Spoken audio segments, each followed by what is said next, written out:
Hello everyone, welcome to NDA Maths PYQ series Complex Numbers episode 10। यहाँ पे हम सारे क्वेश्चंस 2016 से 2026 के सॉल्व कर रहे हैं टॉपिक वाइज। तो अभी हम सॉल्व कर रहे हैं NDA 2 2024 का कॉम्प्लेक्स नंबर का क्वेश्चन। ओके, सो क्वेश्चन है what is the value of the sum. ये समेशन दिया हुआ है और हमें वैल्यू फाइंड आउट करनी है कि इस समेशन की वैल्यू क्या होगी। तो ये जो क्वेश्चन हमको दिया हुआ है इस समेशन में n is going from 1 to 20। यहाँ पे देखिए n 1 से लेके 20 तक जा रहा है समेशन में। तो अब हमें सिग्मा को ओपन करना है इस समेशन में। अब हमें सिग्मा को ओपन करना है। पहले n 1 से 20 तक जा रहा है और फिर हमें यहाँ पे सिग्मा को ओपन कर रहे हैं। तो जो सिग्मा है वो डिस्ट्रीब्यूटिव प्रॉपर्टी होल्ड करता है, वो सारी i के साथ जाएगा। i की पावर n-1 के साथ भी जाएगा, i की पावर n के साथ भी और i की पावर n+1 के साथ भी। इसको मैंने 1 दे दिया नाम 2 और इसको 3 दे दिया।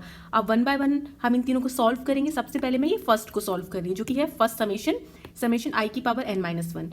तो समेशन कैसे ओपन होता है, पहले है n की वैल्यू 1। तो सबसे पहले हमारे पास n की वैल्यू क्या है, n की वैल्यू है 1।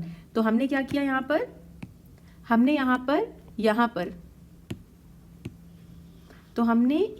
पर n की जगह पहले पुट किया 1। तो ये बन गया i की पावर 1-1। अब समेशन की वजह से बीच में प्लस का साइन आया और फिर n की जगह हमने क्या पुट किया 2।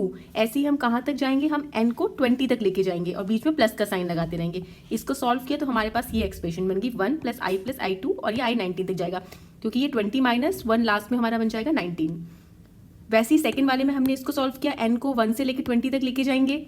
ओके, यहाँ पे तो ये 1 2 3 4 20 तक और बीच में प्लस का साइन लगाते रहेंगे।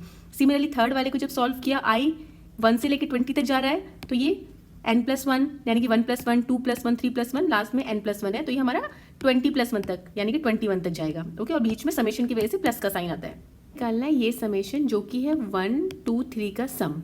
ओके, तो 1 2 3 हमने निकाल लिए। अब हम क्या करेंगे, इन तीनों को ऐड करना है, इसको और इसको। स्क्वायर की वैल्यू होती है -1, i³ की वैल्यू होती है -i और i4 की वैल्यू होती है 1। इसका यूज़ करिए, इसका आंसर बताइए। एक शॉर्टकट भी है इसके लिए, वो हम इसको करने के बाद करेंगे। पहले आप इसको ट्राई करके आइए। Thank you.